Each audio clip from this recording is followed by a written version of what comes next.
સુરતના પુણાગામ વિસ્તારમાં ખાડી કિનારે મચ્છરોનો ઉપદ્રવને લઈ સ્થાનિક ત્રાહિમામ પોકારી ઉઠ્યા છે અને લઈ આજે અનોખો વિરોધ કરાયો છે। સુરત જિલ્લા કોંગ્રેસ સમિતિ દ્વારા પુણાગામ ખાતે અંજની સોસાયટીમાં આવેલી ખાડી કિનારે દિનેશભાઈ સાવલિયા સહિતનાઓની આગેવાનીમાં ખાડી સાફ કરાવવાની માંગણી સાથે કાર્યક્રમનું આયોજન કરવામાં આવ્યું હતું, કારણ કે સુરત મહાનગરપાલિકાના શાસકો દ્વારા જ્યારે ચૂંટણી આવે ત્યારે ખાડીનો મુદ્દો લઈ મત માંગવા આવે છે, પરંતુ જેવી ચૂંટણી થઈ ગયા બાદ આ મુદ્દો ભૂલી જવામાં આવે છે।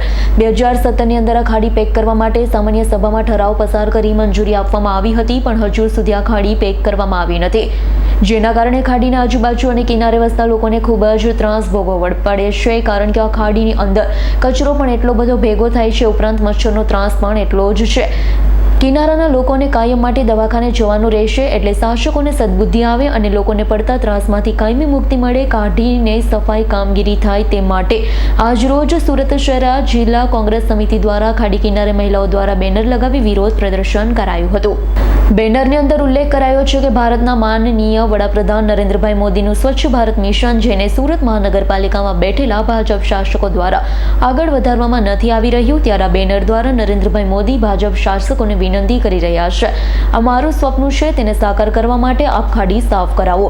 તે ઉપરાંત છાસવારે સસ્તી પ્રસિદ્ધિ અને ફોટા માટે ઊભા રહી જતા વિપક્ષ નેતા આજે એમનો વોર્ડ લાગે છે તે પાયલબેન સાકરિયાને જણાવવાનું છે, આપ દ્વારા આપનું ઝાડુ ચલાવો અને અમારી ખાડી સાફ કરાવો, કારણ કે અમારા આંગણે મચ્છરનો ખૂબ જ ત્રાસ છે।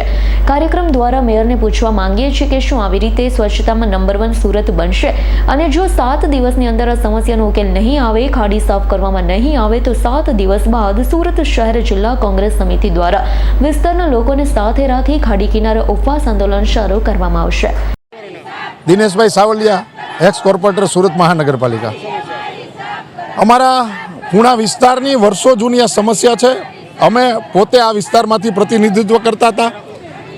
560 કરોડ રૂપિયા જેવી માતબર રકમ અમે આ ખાડીને રીડેવલપમેન્ટ થાય, જેથી કરીને જે ખાડી વિસ્તારોની આજુબાજુમાં જે લોકો રહે છે એને કાયમી આ સમસ્યામાંથી મુક્તિ મળે, પણ એ ખાડીનું કામ રીડેવલપમેન્ટનું અધૂરું પડ્યું છે, આગળ કોઈ કામ ચાલતું નથી, અને અત્યારે આપણે આ ખાડી પર આવ્યા છીએ અને નરકાગાર સ્થિતિમાં આપણે જોઈ રહ્યા આજુબાજુમાં જે લોકો રહે છે એ રહેવું એના માટે અસહ્ય થઈ ગયું છે, અહીંયા રહી ન શકાય એવી અહીંયા પોઝિશન છે।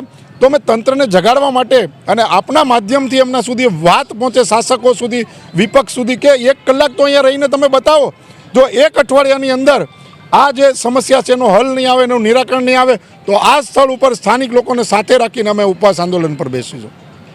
મારું નામ શોભનાબેન પી હિરપરા।